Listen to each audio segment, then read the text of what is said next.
Hello friends, welcome to golden career. RRB PO prelims का paper हो चुका है। कट ऑफ कितनी जाएगी ये भी मैंने आपको बता दिया है, लेकिन बहुत सी क्वेरीज आ रही हैं कि भाई इस शिफ्ट में मेरे इतने अटेम्प्ट थे। Shift one, shift first day, shift 1 2 जो वाले हैं उनके अटेम्प्ट ज़्यादा थे। किसी शिफ्ट में बहुत डिफिकल्ट पेपर था, अब वहाँ पर अटेम्प्ट कम थे। कट ऑफ तो मैंने कल वीडियो में बता दी कि लगभग इतने से इतने के बीच जाएगी। अब वो कह रहा है यार मेरा तो पेपर बहुत डिफिकल्ट था कैंडिडेट, और मैंने तो जो है इतने अटेम्प्ट ही नहीं किए, मेरा सिलेक्शन कैसे होगा। तो इतने निराश मत होइए, इस वीडियो को देखिए, आपको सब क्लियर हो जाएगा कि कैसे आपके मार्क्स कैलकुलेट होंगे। शिफ्ट कठिन थी, शिफ्ट इजी थी, इससे आपके सिलेक्शन पे कोई फर्क नहीं पड़ता है। आपने कम अटेम्प्ट किए हैं, अच्छे किए हैं, हो सकता है कट ऑफ 46 है, आपने अटेम्प्ट 40 ही किया हो, फिर भी आपका सिलेक्शन हो जाए।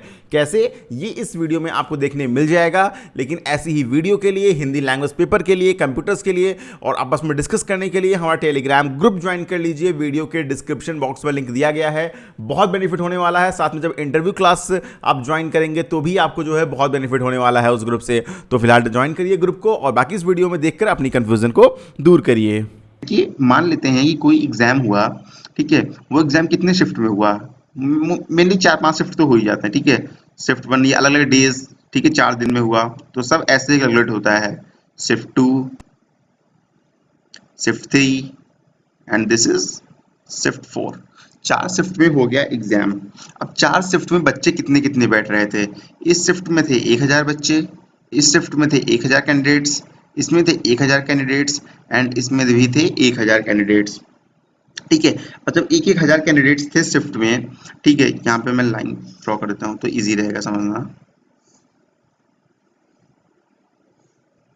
हाँ, तो देखिए अब क्या हुआ कि इस शिफ्ट में, शिफ्ट वन जो थी, इसमें जो एवरेज मार्क्स निकाला जाएगा सारे कैंडिडेट्स का, मतलब 1000 कैंडिडेट्स ने एग्जाम दिया एंड उनका एवरेज मार्क्स आया 40 नंबर।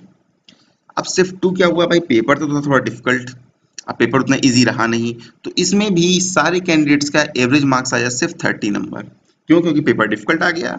शिफ्ट थ्री में क्या हुआ कि सारे कैंडिडेट, पेपर जो था फिर थोड़ा ठीक ठाक एवरेज था एंड चलिए इसमें मान लीजिए आ गया सबका एवरेज 38। शिफ्ट फोर में तो एकदम कहर मच गया एंड जो आपकी पेपर थी वो बहुत ही डिफिकल्ट आया एंड इसमें हो गया 25।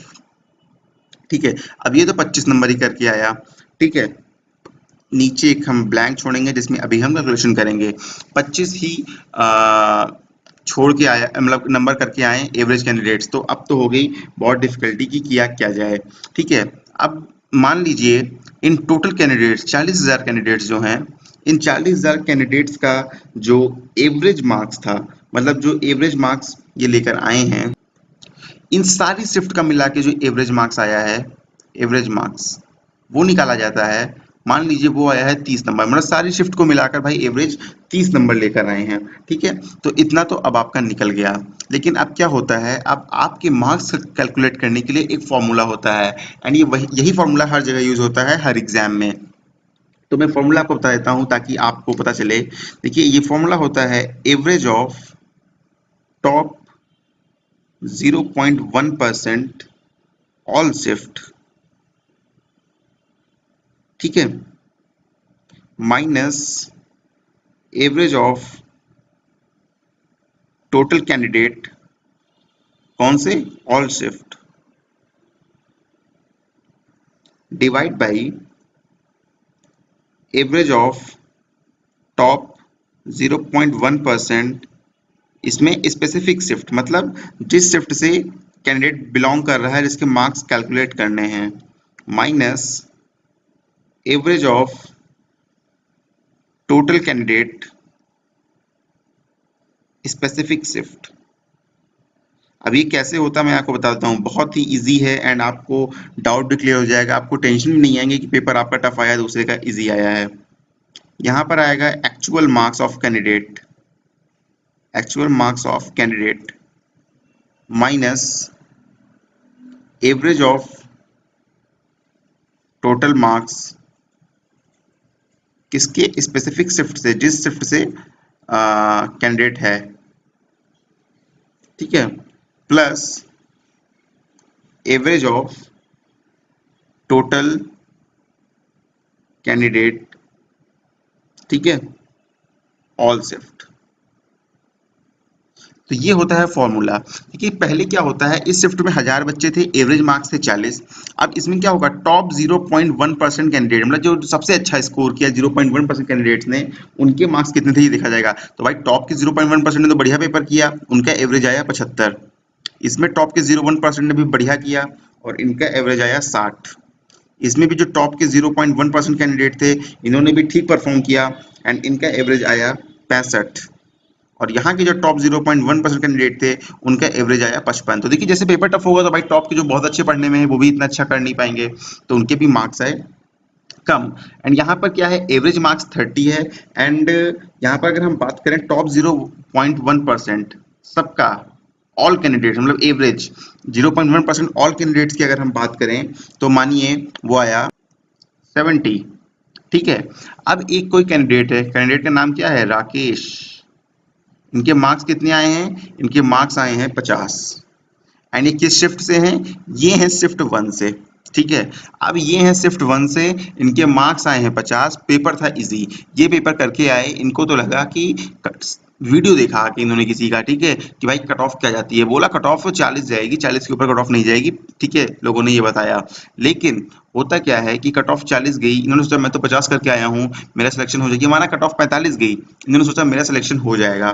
ठीक है, कट ऑफ 45 जा रही है और ये 50 क्वेश्चन करके आए। लेकिन अब यहाँ पर नॉर्मलाइजेशन होगा। नॉर्मलाइजेशन कैसे होगा ये मैं आपको बताता हूँ। देखिए average of top 0.1% candidate all shift, तो ऑल का एवरेज कितना है 70, यहाँ लिखा जाएगा 70, minus average of total candidate all shift, तो ऑल शिफ्ट का एवरेज कितना है 30, minus 30, divide by average of top 0.1% candidate specific shift. ये किससे थे, ये शिफ्ट 1 से थे, यहाँ पर कितना था 75, और minus average of all specific shift कितना था 40, इनकी शिफ्ट में एवरेज था 40, ये हो गया 40। अब इसको मल्टीप्लाई किया जाएगा, एक्चुअल मार्क्स कितने थे इनके, इनके मार्क्स थे 50, minus average of total mark specific shift. तो देखिए यहाँ पर कितने थे इनकी शिफ्ट में, इनकी शिफ्ट में 40 थे, तो हो जाएगा -40 and plus average of total, average of total again 30 है। अब इसको किया जाएगा कैलकुलेट, इसको कैलकुलेट करने के लिए क्या होगा, 40 माइनस 30, सॉरी 70 माइनस 30 हुआ 40, 75 माइनस 40 कितना हुआ 35, यहाँ पे मल्टीप्लाई 50 में से 40 गया कितना बचा 10, एंड यहाँ पे कितना आ गया +30। तो ये हो जाएगा आपका 400 डिवाइड बाई 35 मल्टीप्लाइड बाई 10। ठीक है, यहाँ पे मैं कर दे रहा हूँ, 400 को जब आप 35 से डिवाइड करेंगे तो ये आएगा 35 1 देन अगेन 5 एंड 1 एंड 0.42। ठीक है, ये आएगा एंड प्लस कितना था साथ में, ये +30 भी तो था यहाँ पर 30, ये वाला 30। ठीक है, सॉरी यहाँ पर +30। इनके एक्चुअल मार्क्स आए 41.42। ये भाई पेपर बहुत बढ़िया कर कर आए थे और इन्होंने 50 मार्क्स का किया था। ठीक है, और कट ऑफ 45 गई, लेकिन ये सिलेक्शन इनका नहीं हुआ, ये सिलेक्शन से बाहर हो गए। सिलेक्शन से बाहर क्यों हो गए, क्योंकि मार्क्स का नॉर्मलाइजेशन हुआ। अगर ये नॉर्मलाइजेशन ना किया जाता तो जो शिफ्ट 4 के कैंडिडेट्स है, ये इनके साथ नाइंसाफ़ी हो जाती, या जो बाकी शिफ्ट के कैंडिडेट्स हैं उनके साथ नाइंसाफ़ी हो जाती। वो नाइंसाफ़ी इसलिए हो जाती क्योंकि वहाँ पर पेपर टफ था, वहाँ पर वो इतने क्वेश्चन नहीं कर सकते थे जितने क्वेश्चन शिफ्ट 1 में किए जा सकते थे। तो इस तरह होता है नॉर्मलाइजेशन। आपको बिल्कुल भी सोचने की बात नहीं है कि आपकी शिफ्ट में पेपर टफ आ गया है तो अब आपका सिलेक्शन कैसे होगा। बिल्कुल सिलेक्शन होगा, नॉर्मलाइजेशन होगा मार्क्स का, एंड ये बहुत ही फुल प्रूफ फॉर्मूला है जिससे मार्क्स एक्चुअली सही कैलकुलेट होते हैं। जिनके मार्क्स कम होते हैं, अच्छा इसमें अगर आप कैलकुलेट करेंगे ना तो जिनके मार्क्स कम है उनके मार्क्स बढ़ेंगे, ऐसा नहीं है कि कम वाले के बढ़ेंगे नहीं, वैसे ही रहेंगे। होता है जिनके यहाँ पे आप कैलकुलेट करें किसी, अब आप क्या करिएगा, कैलकुलेट करके देखिए एक बार जरा पॉज करके वीडियो फॉर्मूले से, यहाँ पर देखिए किसी इस शिफ्ट में किसी ने एग्जाम दिया है एंड उसके मार्क्स 30 आए हैं, कैलकुलेट करिए देखिए मार्क्स बढ़ जाएंगे, हो सकता है मार्क्स 35 36 37 पहुंच जाए। ठीक है, तो होपफुली ये वीडियो आपको अच्छा लगा होगा। वीडियो किसी भी रीजन से अच्छा लगा है तो प्लीज लाइक कर दीजिए, सब्सक्राइब कर लीजिए चैनल को।